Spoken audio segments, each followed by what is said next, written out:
സത്യം പറയുകയാണെങ്കിൽ വിപിനേട്ടൻ്റെ ആ ഒരു 1 മിനിറ്റ് സ്റ്റോറിയാണ് എനിക്ക് ഇങ്ങനെയുള്ള ഈ വീഡിയോ ചെയ്യാനുള്ള പ്രചോദനം കിട്ടിയത്. ഇന്ന് ഡിസംബർ 31 നമ്മളെ 2024 കഴിയാൻ പോവാണ്. 2024 എൻ്റെ ഒരു ലൈഫിലേക്ക് നോക്കുകയാണെങ്കിൽ എന്താ പറയുക, എനിക്ക് നഷ്ടപ്പെട്ട ഒരുപാട് കാര്യങ്ങൾ തിരിച്ചു കിട്ടിയ ഒരു വർഷമാണ്.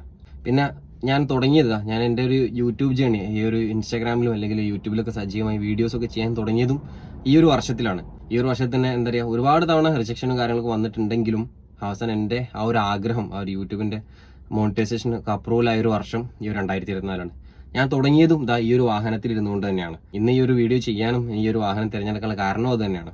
2024 കഴിയാൻ പോകുന്ന ഈ ഒരു ദിവസത്തിൽ എന്താ പറയുക, 2024 തിരിഞ്ഞു നോക്കുന്ന സമയത്ത് ഒട്ടനവധി കാര്യങ്ങൾ എൻ്റെ ലൈഫിലൂടെ കടന്നു പോയിട്ടുണ്ട്, നല്ലതും ചീത്തയുമായ. പക്ഷേ ഓർത്തിരിക്കാൻ പറ്റിയ ഒരുപാട് നല്ല നല്ല നിമിഷങ്ങൾ സമ്മാനിച്ച ഒരു വർഷം തന്നെയാണ് 2024. നിങ്ങൾ തന്നൊരു സപ്പോർട്ട് കൊണ്ട് മാത്രമാണ് എൻ്റെ ഒരു ചാനലും എന്താ പറയുക മോണിറ്റൈസേഷനും കാര്യങ്ങളൊക്കെ ആയിട്ട് ഈ ഒരു ലെവലെങ്കിലും എത്തിയിട്ടുള്ളത്. അപ്പോൾ തുടർന്നും നിങ്ങളുടെ സപ്പോർട്ടും കാര്യങ്ങളൊക്കെ 2025 ഉണ്ടാവണമെന്ന് ആത്മാർത്ഥമായിട്ട് ആഗ്രഹിക്കുന്നുണ്ട്. നിങ്ങളെ സപ്പോർട്ട് തീർച്ചയായും ഉണ്ടാവണം. 2024 നിങ്ങൾക്ക് ആർക്കെങ്കിലും എന്താ പറയുക ആഗ്രഹങ്ങൾ സഫലീകരിക്കാൻ പറ്റാതെ പോയ നിങ്ങളേതെങ്കിലും ആഗ്രഹങ്ങൾ പൂർത്തിയാക്കാൻ പറ്റാത്ത ആഗ്രഹങ്ങൾ ഉണ്ടെങ്കിൽ നിങ്ങൾ അതിന് കണ്ടിന്യൂസ് ആയിട്ട് വർക്ക് ചെയ്തുകൊണ്ടിരിക്കുക. ആ ഒരു ആഗ്രഹത്തെ എന്താ പറയുക നിങ്ങൾ കൈവിടാതെ മുമ്പോട്ട് പോയിക്കൊണ്ടിരിക്കുക. ഈ ഒരു വരുന്നൊരു വർഷത്തിൽ 2025 നിങ്ങൾ ആഗ്രഹങ്ങളൊക്കെ നടപ്പിലാവുന്ന ആ ഒരു വർഷമായി 2025 എല്ലാവർക്കും മാറട്ടെ എന്ന് ആശംസിക്കുന്നു.